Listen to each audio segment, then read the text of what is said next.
You ask Tiger to solve.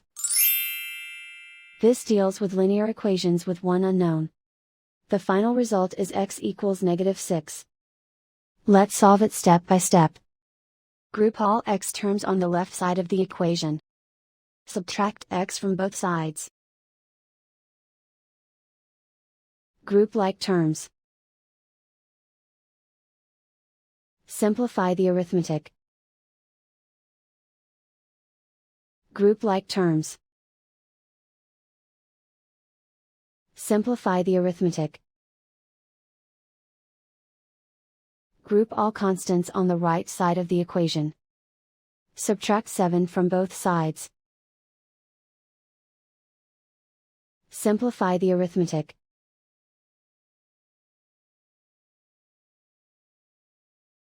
And so the final result is x equals -6.